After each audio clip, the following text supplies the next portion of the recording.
भगवान बनना है, भगवान के बाजू में बैठना है, वो भगवान बनने की कला को आत्मसात करना, भगवान बनने की हैसियत को अपने को लाना है। और अपनी अरहंत भक्ति पर चर्चा चल रही है। और मंगलाचरण अपना क्या है कि तीर्थंकर बनना है तो अरहंत भगवंत के गुणों का के प्रति अनुराग हो। तीर्थंकर बनना है तो अरहंत भगवंत के गुणों का स्मरण हो। तीर्थंकर बनना है तो अरहंत भगवंत के गुणों का चिंतन हो। तीर्थंकर बनना है तो अरहंत भगवंतों के गुणों का पाने का प्रयत्न हो। तीर्थंकर बनना है तो अरहंत भगवंतों के नाम जपने का जुनून हो। तीर्थंकर बनना है तो अरहंत भगवंतों के दर्शन करने की भूख हो।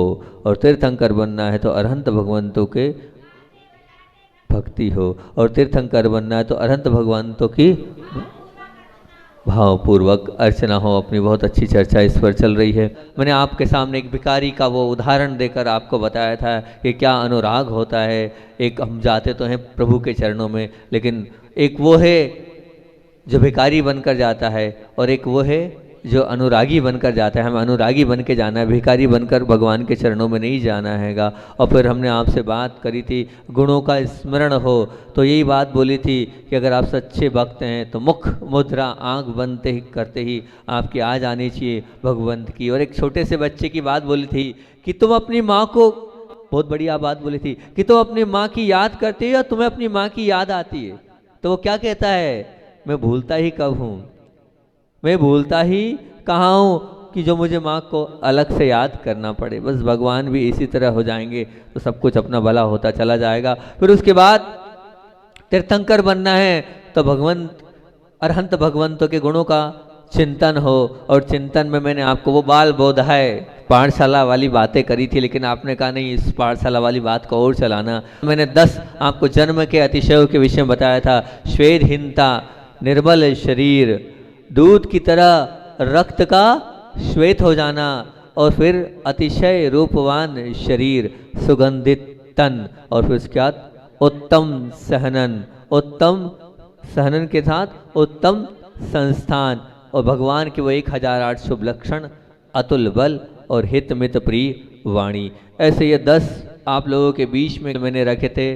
फिर उसके बाद 14 और आगे बताने थे। 14 किसके हैं? 14 तो वो 14 हैं काय के?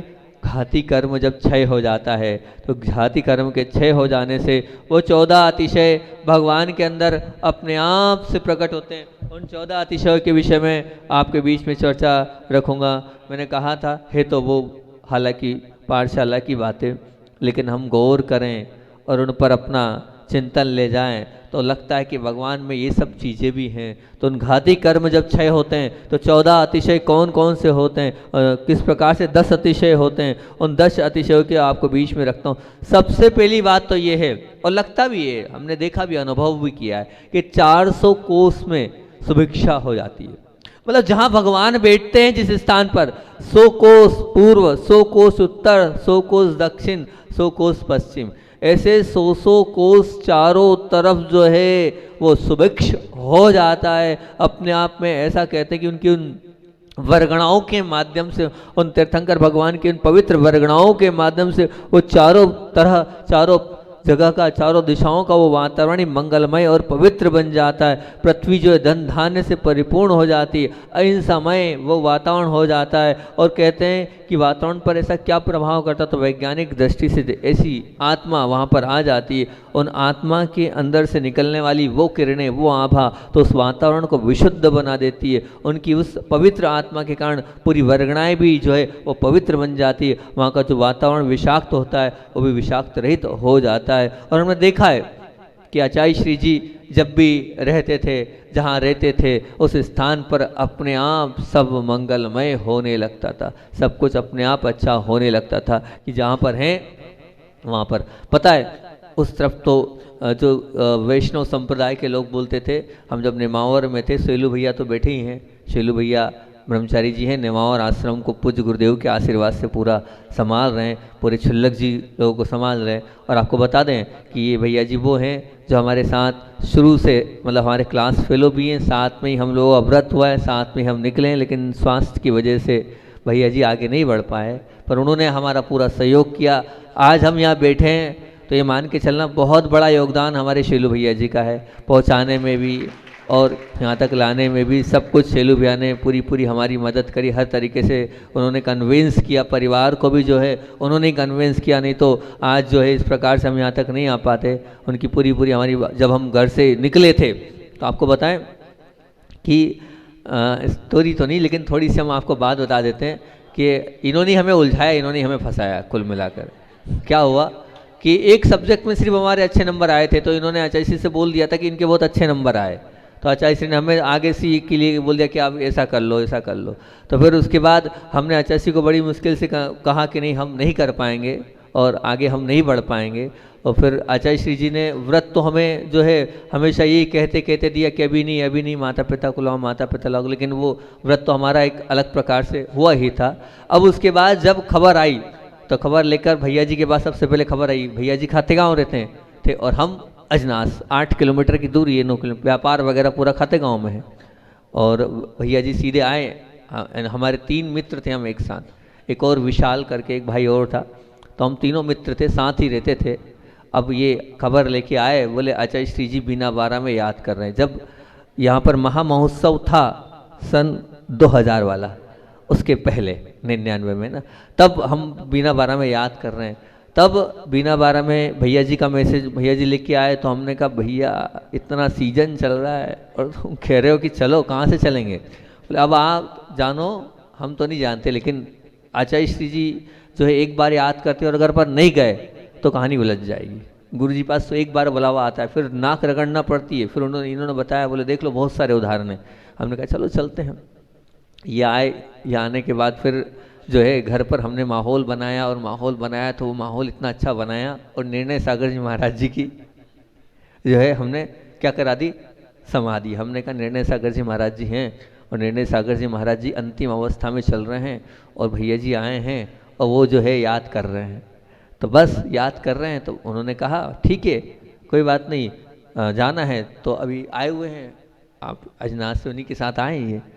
उन्होंने स्पष्ट मना कर दिया, बोले कुछ नहीं, ये 2 दिन का बोल के जाता 20 दिन में आता है, वो भेजना नहीं। वो बोले उनके एक ही शब्द थे, बोले एक बात बताओ, जो जाने वाला हो जाएगा, ये क्या कर लेंगे उसमें? तो मना कर दिया उन्होंने स्पष्ट रूप से। तो फिर अब हमने कहा क्या करना चाहिए, घर में गए हम, घर में जाके सीधे भोजन था किया, और फिर हमने धीरे से जो है, माँ बहुत सीधी सादी है, उनको बताया। तो उन्होंने कहा हाँ जाना चाहिए, चले जाओ। और इतनी देर में फटाफट हमने कहा पर क्या करना है? बस हमने कहा वहाँ बोल के चले जाएंगे हम, कहाँ? खातेगांव में दुकान पर बोल देंगे। हाँ ठीक है। तुरंत हमने किया, तिजोरी खोली, पैसे पटके बाहर, 5 मिनट में तो जल्दी करके बाहर आ गए। जैसी दुकान पर आए, इस दुकान पर हम, तो वहाँ पर भैया जी थे ही। भैया इनका कहाँ जा रहे हो? बिना पूछे कैसे जा रहे हो? मैंने घर के आप पिताजी हो क्या? घर में वहाँ बैठे, उनसे पूछेंगे। ठीक है बोले कोई बात नहीं। अभी इन्होंने यहाँ से फ़ोन लगा दिया, हम उधर पहुँचे खातेगांव में। खातेगांव में शेलू भैया जी के जो पिताजी थे, वो बड़े मित्र जैसा हमारा व्यवहार था, जैसे हम एक दूसरे से मित्रवत व्यवहार करते थे, इस प्रकार से। तो मैंने उनसे यही कहा, यानी ऐसा है महाराज जी की समाधि चल रही है, और आप जो है शेलू भैया को बोल दो, क्योंकि उनने कहा है अजनास वालों ने कि वो उनको ले जाओ, तो मैं मना नहीं करूँगा, अकेले नहीं जान दूंगा। बोले हाँ कोई बात नहीं, ले जाओ। बस 2 मिनट के अंदर कपड़े बाहर हुए, हम जो है दोनों के दोनों जल्दी से। और फिर हमारी एक बहन और है जो हमारे साथ साथ शुरू से रही है, क्लास फेलो है, उसका भी व्रत है प्रतिभा स्थली में, वो हम तीनों एक साथ निकले, और उसको धीरे से हमने बताया, और तीनों के तीनों मतलब उसको बता के हम दोनों जो है वो निकल गए। निकलते हम जैसे स्टेशन पे आए, अब भैया जी बोले वो अपने को इस तरफ चलना है, ये गाड़ी देखो। मैंने कहा दद्दा, यहाँ अपन जो गाड़ी मिल रही बैठ जाओ, नहीं तो अभी हाल वो तो वहाँ फ़ोन पहुँचेगा और अभी लेने जाएंगे अपने को। तुरंत हम दूसरी गाड़ी में वहाँ जो मिली उस बस में बैठे और सीधे वहाँ से निकल गए। ऐसी हमारी है। तो बहुत, इसके बावजूद आपको एक भैया जी की बहुत अच्छी बात बताता हूँ। सच में ऐसे वैरागी बहुत मिलना मुश्किल होंगे। मैं होता तो शायद आगे पीछे हो जाता, पर उस वक्त मुझे लगा कि वास्तविकता में मेरा मित्र बहुत अच्छा है, मैंने मित्र बहुत अच्छा पकड़ा। वो सामने बैठे हैं, हालांकि पहली बार बता रहा हूँ कि जब बीना बारा में हम पहुँचे, मानना बीना बारा में हम पहुँचे, हमारी ड्रेस चेंज हुई और सब कुछ हुआ। उस समय तो इन्होंने पूरा संभाला ही संभाला, क्या परिस्थिति एक अलग ही बनी थी वहाँ पर हमारे परिवार के साथ। लेकिन बाद में हुआ ये कि वो लोग तो चले गए, आपके बड़े भ्राता की शादी थी, आपके बड़े भैया की शादी थी, और बड़े भैया की शादी थी। उस बड़े भैया की शादी में जो है वो इनको बुलाया जा रहा था। और तब उसके बाद जब इनको बुलाया जा रहा था और आचार्य श्री जी ने मतलब न सहमति दी थी, तब वैराग्य, इनका मानना होगा कि पूरा परिवार नतमस्तक हो गया, लेकिन ये विवाह में नहीं गए तो ना कोई ड्रेस चेंज हुई है, ना कोई ऐसा कुछ हमारा ग्रह का त्याग हुआ है, उसके बावजूद भी आपका वैराग्य दृढ़ था कि आप सब रो रहे हैं लेकिन आप कहीं कुछ भी नहीं। उन्होंने कहा नहीं, यानी नहीं, मेरे गुरुजी ने मुझे अच्छे से जवाब नहीं दिया है तो मैं जो है विवाह में नहीं जाऊंगा। जबकि सब था कि हम 2 दिन में लाके छोड़ देंगे, थोड़ा सा वहाँ रुक जाएंगे, ये और वो, पर नहीं, यानी नहीं। ऐसा वैराग्य भैया जी का था। और उस वक्त मुझे लगा कि अगर मैं होता तो शायद आगे पीछे हो जाता, सबको रोते देखकर थोड़ा सा फिसल जाता और कहता एक दिन में आ जाता हूँ, होके आ जाऊँगा, लेकिन ये फिसले नहीं थे। ऐसे हमारे शैलू भैया जो हैं, इन्होंने हमारा बहुत आगे रह के बहुत आगे तक पहुँचाया, हमेशा हमारा सहयोग किया। आज वो आपके यहाँ बासा में आए हैं, बहुत दिनों से उनकी आने की इच्छा थी, आज आए हैं।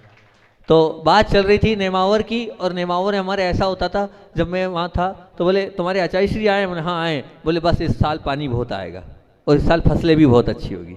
ऐसी वहाँ पर बात कही जाती है कि जब मतलब अगर साधु के चरण पड़ जाते हैं और फिर वो भी उत्कृष्ट चर्या के धारी साधु के चरण पड़ जाते हैं तो सुभिक्षता अपने आप में हो जाती है, सब कुछ अपने आप में अच्छा हो जाता है। मैंने एक दिन और बताया था कि चिकुनगुनिया पूरी दुनिया में था, पर अमरकंटक में चिकुनगुनिया नहीं था। ये है क्योंकि सुभिक्षता है, वहाँ गुरु पहुँचते हैं, चरण पहुँचते हैं, तो ऐसे ही 400 कोस चारों तरफ जो सुभिक्षता हो जाती है। ये ऐसी वर्गणाएँ शरीर से निकलती है और अपने आप लोग जो है उनकी दवाइयाँ छोड़ जाती है, वो स्वस्थ हो जाते हैं, उनसे उपास बनने लगते हैं, उनके अंदर एक अलग आत्मबल और शक्ति जागृत हो जाती है। अगर कोई तब जो है महान साधक ऐसे होते हैं जो उत्कृष्ट चर्या के धारी होते हैं, ऐसे पूज्य गुरुदेव, तो ऐसा सुभिक्षता अपने आप हो जाती है। और फिर दूसरे नंबर पे बोला है गगन गमन। गगन गमन से तात्पर्य ये है कि प्रभु की घातिया कर्मों का क्षय होने से ऐसी तीर्थंकर भगवान के शरीर में ऐसा विशेष रूप से हल्कापन आ जाता है कि वो उनके शरीर की गुरुता जो है वो समाप्त हो जाती है।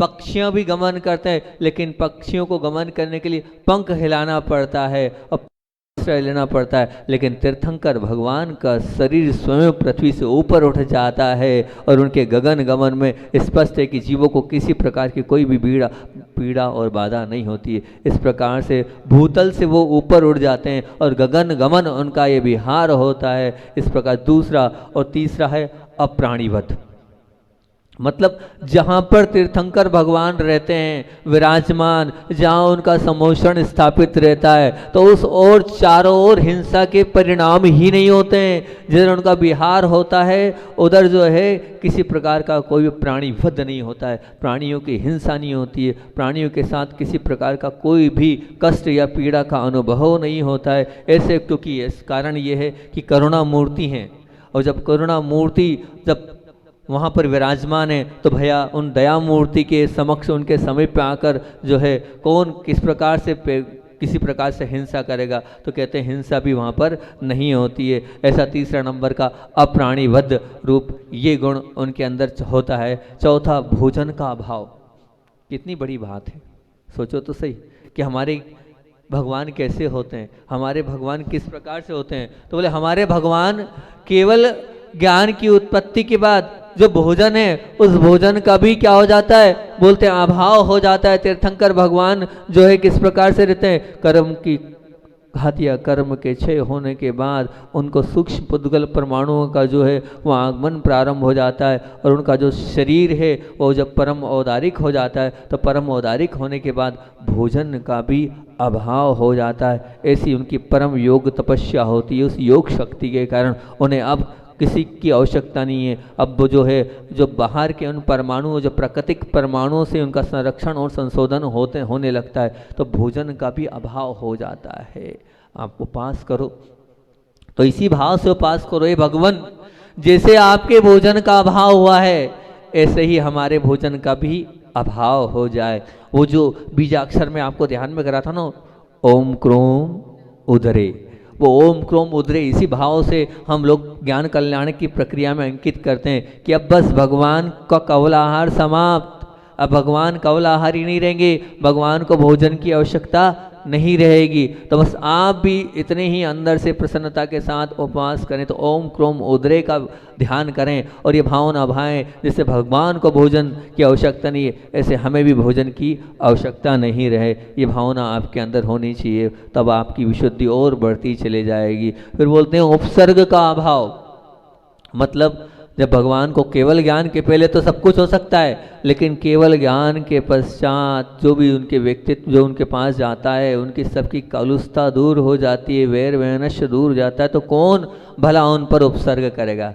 कोई उन पर उपसर्ग करता ही नहीं, सब अपने आप उपसर्ग दूर हो जाते हैं। परसों हमने बताया था ना 3-4 दिन पहले कि आचार्य भगवान के लिए जब विहार कर रहे थे नैनागिरी से, तो नैनागिरी से विहार कर रहे थे तो कोई वाद विवाद हो गया था, तो आचार्य श्री जी को तो अंदर जो है लॉक कर दिया गया था। पुरानी बात 30-40-45 साल पुरानी बात, जब नैनागिरी चतुर्मास की बात, लेकिन वो लठ लेके पूरे संघ पर हमला करने के लिए आतुर थे। तब आचार्य श्री जी ने कहा था चिंता नहीं करो, ज्ञान सागर जी महाराज जी है, ऐसे हम डर के अंदर थोड़ी बैठे रहेंगे, जो होगा देखेंगे, क्या करेंगे मैं भी देखता हूँ, चलो। और गुरुदेव सब पूरा समाज मना कर रहा है कि वो बहुत सारे लोग हैं, सब हथियार लिए हुए हैं, लेकिन जैसे ही गुरु जी को देखा सबके हथियार नीचे हो गए और सब नतमस्तक हो गए। तो ये होता है निश्चित रूप से, जब तीर्थंकर की जैसी चर्या पालन करने वाले व्यक्तित्व होते हैं तो अपने आप सब नतमस्तक होते ही होना ही पड़ता है, हो ही जाते हैं, निश्चित ये मान के चलना आप। एक बार हम बिहार करके सिद्धवरकूट जा रहे थे, और सिद्धवरकूट जा रहे थे तो एक बहुत बड़े व्यक्ति थे, उन्होंने इस प्रकार से कट मारा कि आचार्य को लगते लगते गाड़ी बची। अब वो बहुत रफ चला रहे थे वो गाड़ी, अब जैसे ही रफ चला रहे थे तो स्थिति मतलब ऐसी हुई कि सब पूरे के पूरे लोगों ने उसको गाड़ी को रोकना चालू किया, तो वो और थोड़े से अपशब्द बोलते हुए आगे निकल गया। अब वो आगे तो निकल गया, ठीक है ना, अब आगे निकल गया, आगे निकलने के बाद अब उसे समझ में नहीं आया कौन है क्या है, लेकिन वो बहुत बड़ा दमदार व्यक्तित्व था, अपने आप में बहुत बड़ा अस्तित्व रखता था। तो अब वो ये सोच रहा था कि मैं गुरु जी के ऊपर क्या करूँगा, चढ़ाई करूँगा, प्रतिरोध करूँगा। लेकिन बाद में जब वो गुरु जी के चरणों में आया तो उसको समझ में आया कि ये व्यक्तित्व कौन है, अपने आप वो नतमस्तक हो गया कि नहीं नहीं मेरे से गलती हो गई। वो उसका पूरा परिवार आंख से आंसू आ रहे थे वहाँ पर कि हमने गलती कर दी, हमने अपशब्द बोल दिया, आप में प्रायश्चित दो, हमें हमारे माध्यम से जो गलत हो हम उसके लिए क्षमा चाहते हैं। ऐसा होता है बहुत बार कि कभी कभी किसी से गलती हो जाती है, लेकिन वो स्वीकार कर लेता है कि मेरे माध्यम से वो गलती हो गई। अब चतुर्मुखता कहते हैं क्या है, भगवान है तो एक मुख में, लेकिन अतिशय तो देखो भगवान का कैसा वो अतिशय समुश्रण का होता है कि उनकी छवि जहाँ से निहारो, जिस ओर से देखो उस ओर से अपने आप छवि उनकी दिखने लग जाती है। ये बहुत बड़ा अतिशय होता है कि उनके उस आत्म तेज का वो प्रभाव होता है कि एक मुख होते हुए भी वो चतुर्मुख दिखने लगते हैं, जिधर से देखो उधर से भगवान दिखने लगते हैं, पृथक पृथक उनकी वह आकृति हमें, छवि हमें दिखने लगती है। और बासा वालों का तो पुण्य है कि बांसों वालों के अभी चतुर्मुखता आ रही हैगी, और चतुर्मुख जिनालय का निर्वाण, समोषण जिनालय का निर्माण हो रहा हैगा, और जहाँ भगवान की दृष्टि पड़ती है वो सब लोग माला माल हो जाते हैं। तो निश्चित रूप से अब आप तक दृष्टि पहुँचनी ही है, और पहुँचोगे तो सब लोग माला माल हो ही जाओगे। फिर उसके बाद बोलते हैं सर्व विद्येश्वरता, मतलब क्या हुआ, कहते हैं भगवान क्या होते हैं, सब प्रकार की विद्याओं के ज्ञाता हो जाते होंगे ही। केवल ज्ञान आने के बाद क्या बचा, कुछ बचा ही नहीं। जिनके पास केवल ज्ञान है उनके पास कुछ रह गया क्या, कुछ नहीं बचता है, सब कुछ अपने आप आ जाता है। इस सब प्रकार की विद्याओं के वो स्वामी हो जाते हैं। ऐसे सर्व विद्येश्वरता उनके ये गुण उनके अंदर आ जाता है। फिर कहते हैं छाया का नहीं पड़ना। छाया का नहीं पढ़ने से तात्पर्य यह है कि उनकी उस तपस्या के माध्यम से अभी जो बताया था, जब केवल ज्ञान हो जाता है तो केवल ज्ञान के बाद निगोदियाँ जीव से रहित हो जाते हैं और उनकी आत्मा निर्मल हो जाती है। मतलब सोचना कि शरीर में जितने निगोदियाँ जीव थे, एक बार आचार्य श्री जी ने इसकी परिभाषा करी थी तो वो बड़े उल्टे रूप से करी थी, वो एक सहज प्रक्रिया है। लेकिन आचार्य श्री जी ने कहा, जबलपुर में पढ़ा रहे थे हम लोग, ब्रह्मचारी थे, बोले सबसे बड़े हिंसक कौन, बोले केवली भगवान। बोले सबसे बड़े हिंसक कौन, तो बोले केवली भगवान। बोले क्यों, बोले सबसे बड़े हिंसक क्यों, बोले जब वो केवली मतलब औदारिक शरीर से परम औदारिक शरीर में जब परिवर्तन होता है तो जो शरीर के अंदर जितने निगोदिया जीव है सब, हालांकि वो अपनी स्वयं के उससे मृत्यु को प्राप्त होते हैं और बोले वो शरीर से निकल जाते हैं और निकलते ही जो है उनका शरीर औदारिक से परम औदारिक बनता है। तो परम औदारिक बनता है तो बोले वो सबसे बड़े हिंसक। हिंसक उनका कहने का तात्पर्य नहीं था, कहने का तात्पर्य तो उनका यही था कि उनके शरीर में निगोदिया जीव नहीं रहते। अब निगोदिया जीव नहीं रहते हैं तो अब विचार करना, अभी तक ऐसा कोई भी ऐसी वस्तु नहीं है इस पूरे संसार में जिसकी छाया ना पड़ती हो। उठा लो आप, जो पुद्गल है उस पुद्गल की छाया पड़ेगी ही पड़ेगी। कोई भी पुद्गल है बिना छाया के कुछ नहीं हो, लेकिन वो क्या पुण्य ऐसा है, क्या अतिशय है उसका कि अतिशय इस प्रकार से है कि वो जहाँ पर हैं वहाँ पर छाया ही नहीं पड़ती है, छाया से रहित हो जाते हैं। अर्थात छाया रहित, उनका कोई आवरण, उनका प्रकाश का कोई, क्योंकि उनका प्रकाश इतना तेज होता है, उस प्रकाश के तेज में क्या छाया पड़ेगी, ऐसा उनका वो अतिशय रहता है, छाया रहित वो सब कुछ हो जाता है। फिर कहते हैं निर्निमेष दृष्टि। मैं इसलिए आप लोगों को बता रहा हूँ, इन गुणों के माध्यम से बात अपनी तीर्थंकर बनने की चल रही है, और तीर्थंकर बनने में भी बात काय की चल रही है, उनके गुणों का चिंतन हो। तो हमारा कहना ये है कि हम उनके पास जाते हैं, बैठते तो उनके उन गुणों का हम चिंतन करना चाहिए कि भगवान आपके अंदर ये नहीं है, भगवान आपके अंदर ये है, क्या नहीं है और क्या ये है, इसकी हम चिंतन करेंगे तो हमारा मन लगेगा। हमारे अंदर के विचारों में तो साथ साथ में हम परिणामों में निर्मलता अपने आप आ गई। क्योंकि कहा गया ना, जब हम गुणों को देखते हैं तो अपने आप अंदर से जो है आत्मसमर्पण झलकने लगता है। तो हम उनके गुणों का चिंतन करें, उनको गुणों को बार बार जपें, उनको गुणों के अंदर अगर झांक कर देखेंगे तो निश्चित रूप से हमारे पावन निर्मलता बढ़ती चली जाएगी। तो कहते हैं निर्निमेष दृष्टि, अर्थात ये भी बहुत बड़ी बात है, ये भी कोई आश्चर्य से कम नहीं है। आप बिना पलक झपकाए रह नहीं सकते हो। रह के कोई बताए, बड़ी मुश्किल से तो हम ध्यान कराते हैं त्राटक वाला, तो त्राटक वाले ध्यान में आधा पौन घंटा करते हैं और आपके आँख से क्या आते हैं, आंसू निकलने लग जाते हैं जब ध्यान कराते। कुछ लोग बोलते हैं करो ही मत महाराज जी, बहुत तकलीफ होती है, आंखों में जलन होती। लेकिन ध्यान रखना, वो जो त्राटक का आप ध्यान करते हो बहुत एकाग्रता, बहुत विशुद्धि बढ़ाने और बहुत पावर और ऊर्जावान बनाने के लिए वो मैं ध्यान कराता हूँ, उसको सामान्य मत पढ़ना। अब हम थोड़ी देर के लिए जो है त्राटक नहीं कर पाने, और भगवान तो जब तक रहेंगे तब तक त्राटक के साथ ही रहेंगे, पलक झपके नहीं, उनकी कितनी एकाग्रता होगी विचार करना। नहीं तो निर्निमेष दृष्टि रखो और कैसी नासा दृष्टि रखो, पलक नहीं झपकाओ तो बहुत अच्छी बात है। फिर उसके बाद बोल रहे हैं अगला 10वें नंबर का है नख और केशों का नहीं बढ़ना। क्या बात है, कैसी स्थिति है देखो तो सही, कैसी परिस्थिति देखो सही। हम परेशान है। अभी दीदी से पूछा हमने, दीदी आज कौन सी तिथि है? उन्होंने कहा छठ तो नहीं है, नहीं तो छठ हो, आज छठ हो तो पहले केश लोच कर लें। तो दीदी बोले आज चतुर्थी है, ठीक कोई बात नहीं, छठ को अपना हर 2 महीने में केश लो जाता है हमें तो ये भगवान का ये छठ का कोई मामला ही नहीं है। ना केश बढ़ना है ना नाखून बढ़ना है, जैसे थे वैसे के वैसे ही रहना है। अब आपको तो क्या है, अभी हर 8-10 दिन में दाढ़ी वाले के पास जाना पड़ेगा, हर 2-1.5 महीने में, महीने भर में कटिंग वाले के पास जाना पड़ेगा। भगवान का कोई मामला ही नहीं, ना कटिंग वाले के पास जाना है, ना दाढ़ी वाले के पास जाना है, ना नाखून बढ़ना है, ना कुछ करना है, क्योंकि उनके शरीर में मल रूपता धारण करने के वो परमाणु का आगमन ही नहीं है। तो कहाँ से नख बढ़ेंगे और कहाँ से केस बढ़ेंगे? ना नख बढ़ना है ना केस बढ़ना है। ऐसे ये 10 आपको घाती कर्म के हमने क्या बताए, 10 अतिशय आपको बता दिए। अभी देवकृत हम नहीं बता पाए, उधर से समय हो रहा है, अभी 14 और है। कल सुनना है 14 को कि आगे विषय करें? ऐसा तो नहीं लग रहा बाल बोधाय कथ्यते।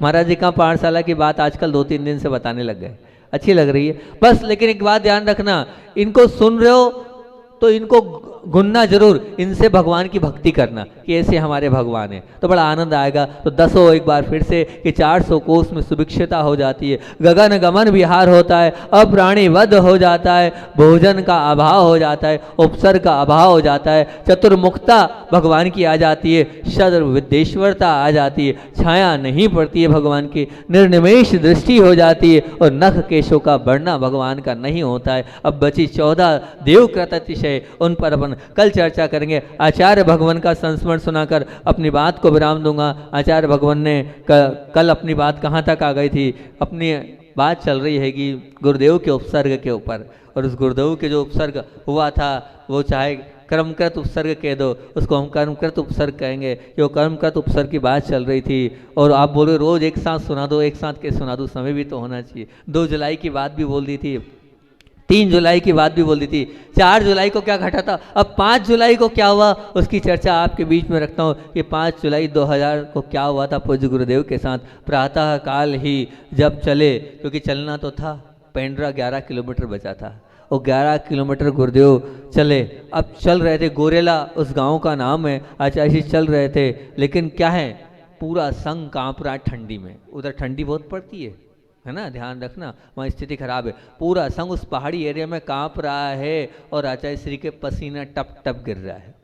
आचार्य श्री का पसीना टप टप गिर रहा है। संघ के साधु पूछ रहे हैं आचार्य श्री जी हमें समझ में नहीं आ रहा है, हम कांपते कांपते चल रहे हैं और आपके चेहरे पर और पूरे शरीर में पसीना गिर रहा है। आचार्य श्री बोल रहे एक एक कदम मैं जानता हूँ कैसे रख रहा हूँ, किस प्रकार से रख रहा हूँ भैया, अंदर से बड़ी ताकत के साथ गुरुदेव को याद करते करते एक एक कदम रख रहा हूँ मैं। अब अपनी अंदर की परेशानी को आपको बिल्कुल नहीं बता सकता हूँ क्या हुआ। देखा तो वो जो पैर थी उन पैरों पर लाल लाल लाल लाल छोटे छोटे पूरे दाने आ गए, ऐसे छोटे छोटे पूरे दाने आ गए पूरी जंघाओं पर और पैरों पर। तो सबने सोचा लगता है मकड़ी आधी रात में जो है वो मकड़ी आधी हो गई होगी, अपन देखते हैं समझते हैं। फिर हुआ ये सोच क्रिया के लिए जा रहे थे, अंदर जा रहे थे, तेज कदम का उदय श्रावक ने कहा आचार्य श्री जी थोड़ा आगे चल देना, वहाँ अच्छा स्थान हैगा, वहाँ बक्साइट की खदान हैगी। बस आचार्य श्री ने कहा ठीक है भैया चलो, श्रावक है कह रहा है। अब आगे गए, आगे जाने के बाद हुआ ये कि वहाँ जाने के बाद अंदर घुसे, अंदर घुसते चले गए, अंदर घुस सब चारों तरफ हरी हरी हरी हरी,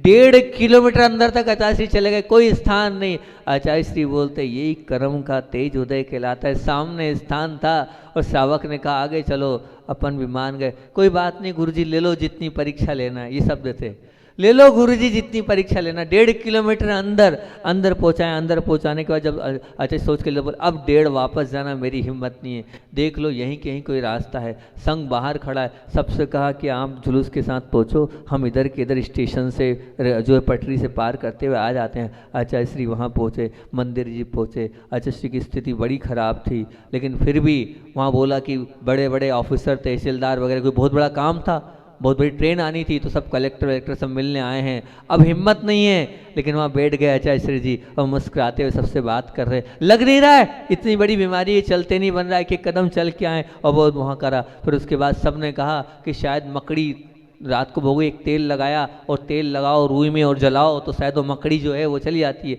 तो तेल लगाया और वापस से आचार्य श्री को फिर जलन होने लगी, लेकिन सहन करते गए वो, क्योंकि उपचार तो कराना है। और फिर उस रुई को लिया और रुई बाहर जलाई, ऐसा वहाँ मानते हैं कि मकड़ी हो जाती है तो तेल लगा दो रुई में मिलाकर और जला दो। आचार्य श्री ने कहा ठीक है करो, करते चले जाओ। अब किया, करने के बाद भी तकलीफ और बढ़ गई, और आचार्य श्री जी ने कहा आहार पे उठना है। अब वो तेल लगाया था तो तेल से और ज़्यादा तकलीफ बढ़ी, आहार लेते नहीं बना, बड़ी मुश्किल से थोड़ा बहुत आहार लिया, और आहार लेने के बाद वहीं के वहीं गुरुदेव तुरंत के तुरंत बैठ गए, क्योंकि तकलीफ इतनी थी, कष्ट इतना था, खड़े होते बन नहीं रहा था, और तेल अलग लगा दिया तो उससे और तकलीफ बढ़ गई, और उस प्रकार से वो बैठ गए। अब आगे 6 जुलाई को क्या हुआ उसकी चर्चा अपन कल करेंगे। बोधि समाधि परिणाम सद्धि सात्वोपलब्धि शिवशोक सिद्धि चिंता मणिम चिंतित वसुधाने त्वं बंधमानस्य ममास्तु देवी।